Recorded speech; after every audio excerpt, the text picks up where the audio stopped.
career for us. Steve, if you want to start for us. Yeah. Cooper, a lot of comparisons are being made to the season that Zion had here. There's a lot of hype around the program, and he was such a big star, and you're coming in with that kind of reputation. How do you want to compartmentalize that so you can focus just on basketball and not on the hype, I guess? And also, is there a way you can use that to your advantage to fuel you anyway? Yeah, for sure. I mean, I think as far as hype and all that goes, that's something that you learn to deal with. And for me, it's about just playing basketball. So I'm excited to get going with our team. We have an incredible group of guys. I've got to know the team, everybody on the team really well. So I'm just really excited to get going. And as far as hype for me, I just focus on playing basketball and trying to win every day. Cooper, you just talked about focusing on basketball, but I'm curious at what point you started noticing more and more of the attention being on you when you were coming up and people taking note of your game.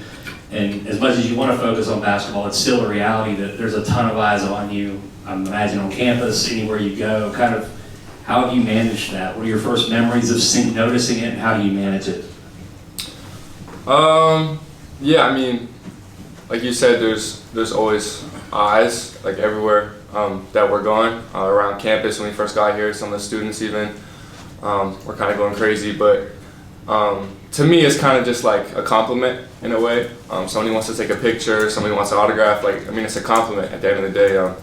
It's kind of shows to all the hard work that you put in over time, so I just take it as a compliment. Try to be respectful of everybody, even if I'm not in the best mood or not having the best day. I just try to be respectful of everybody, because at the end of the day it is a compliment, and people are wanting to see you, wanting to support you. So yeah, I think just handling that the right way, and then just focusing on basketball. Like I said, that's the main thing, has always been the main thing for me, just playing basketball and trying to compete every single day and get better. Cooper, you had the experience in Vegas with Team USA. In your conversations with those guys, was there any piece of advice you took away, or what stood out with any particular players? Yeah, I mean, that was an incredible experience for me. Just truly blessed that I had that opportunity. Yeah, I think one of the biggest things that I learned and took away from that was just the level of preparation and like the way that they focus on the little details and just go hard on every possession. As far as like seeing them in the training room before going to the gym for their workouts, seeing them work out after we finish the scrimmages, stuff like that. Just like the little things, the little details that I could take away and learn from that was really good. Cooper, it was no secret that you grew up a Duke fan. Can you talk about the spark to that? Like, why did you become a Duke fan? And you wore number 32 in high school. What was the reason for that? Did that have anything to do with Leitner up in there? Or talk about your Duke fan and what it means to be here finally. Yeah, I mean, I think when I was younger, both of my parents were kind of Duke fans, kind of always on the TV, and I think it just is always a fun team to watch. So like growing up, being a young kid, like see the top players from high school moving on to college, playing all on one team, like it's just a really exciting thing to watch. So I think that's kind of what I was attracted to, of just watching really high level teams, and I think it goes to my parents as well. And as far as 32, it didn't really have anything to do with Leitner. My mom wore number 32 in high school also, so it kind of just got it from that, and that's kind of where that stemmed from. Cooper, can you talk a little bit about your experience as a Duke student outside of the basketball court and what that's been like? Yeah, I mean, I think for me it's been great. I enjoy having interactions with kids my age that are all in a new setting, starting to do new things, going to classes. Like, I think definitely since classes started, it's been a lot more fun for me, getting to meet a lot more people that don't play sports, people that are just here studying. So I think it's been really interesting for me to be able to meet a lot of new people and make a lot of new friends. I want to ask you about your on-court relationship with the two returnees. Proctor and Foster are going to have the ball in their hands a lot. They're going to be initiating the offense. How are you working to gel with them so that everybody gets the ball to whoever it needs to be, whenever it needs to be there? Yeah, I mean, I think that just starts with them, like you said. they've been incredible so far, and even Sion as well. 3 guys that are going to have the ball a lot and handle a lot of pressure. And they've been phenomenal so far, just trying to get better every day and competing and pushing each other. So, I mean, I'm just going to trust them. They're going to make the right play, just like they're going to trust me when I have the ball. So I think it just comes down to trusting your teammates, like it comes down to on defense, making a rotation for your teammates. Stuff like that. I'm going to just put trust in them, know that they're going to make the right play, and that's how we're going to operate. Do you see yourself more as a facilitator or a finisher or both?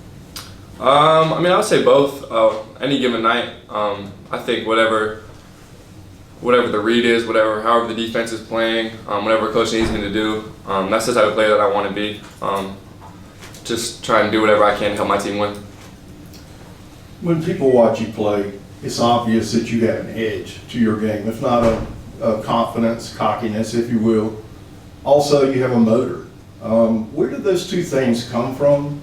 You know, what drives you there? And also, talk about your enjoyment of the game. You seem to really just love to play basketball. Yeah, I mean, I think you said it best. Like, I just love playing the game of basketball. That's how it's always been. Started when I was 4th grade, playing in my driveway with my 2 brothers, playing one-on-one on an outdoor hoop for hours at a time. Just kind of building that competitive spirit and just wanting to win. And I mean, that's kind of what it goes back to, the way I was raised, my parents just instilling that within me of just trying to play hard in every possession and always giving 100% early. So I think it just comes down to how much I love to play basketball, how much I want to win, and then just having fun. I think it's easier to play hard, play with a motor when you enjoy doing those little things, when you enjoy blocking a shot, playing defense, running back on D. Like, those are the type of things that I enjoy doing for my team, just to do little things, help my team win. So I think that's where I get it from. Cooper, we've spoken to the coaches a lot about positional flexibility, versatility that's on this team, and the size matchups that can be there. And you're one of the greatest examples of that on the team as far as the different positions you can guard.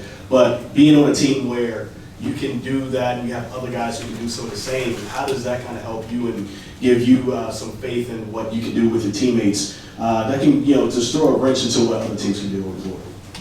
For sure, I think it kind of starts, like you said, with the versatility of our group. I mean, as a team, we have a lot of big guards, a lot of versatile guys that can really sit down and guard.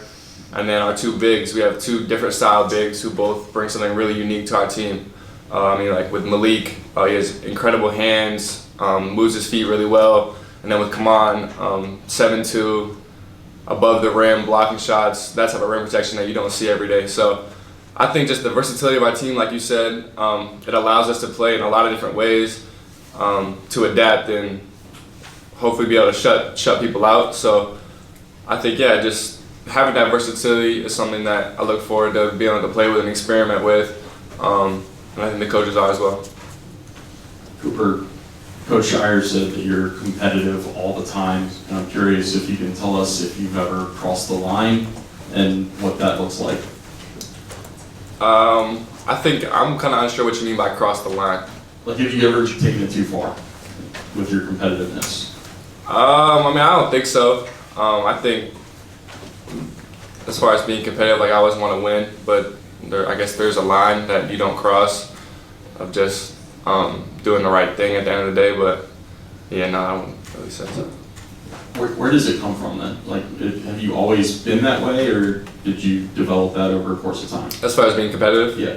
Yeah, I mean, I think it just comes from enjoying the game of basketball, and then something that maybe I was born with. My parents instilled in me, just being competitive, wanting to win. Like, I don't know, couldn't tell you exactly where it came from, but it's just something that I have in me. I love to win. I love to compete.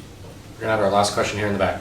Cooper, you arrive obviously with immense expectations from folks outside. I'm curious, as you've been through workouts and practices so far, has there been anything that's been harder for you than you expected? And how do you anticipate handling the inevitable setbacks that you will face as the season goes along? Yeah, I mean, I think it's something that every freshman coming into college is going to go through. I've definitely experienced it a little bit so far. Not every day is going to be perfect. Not every day is going to be a good day for you. You're going to have bad days. And I think it starts with my teammates. Some of the older guys, Mason, Tyrese, Caleb, that have been through it, Sion, they've been through it before. They've done 3-4 years of college basketball. So I think just leaning on them, asking them some strategies, how they handle having a bad day, stuff like that, has what's helped me so far of trying to get into a rhythm and not get down on myself. Thank you, Cooper. Thank you, guys.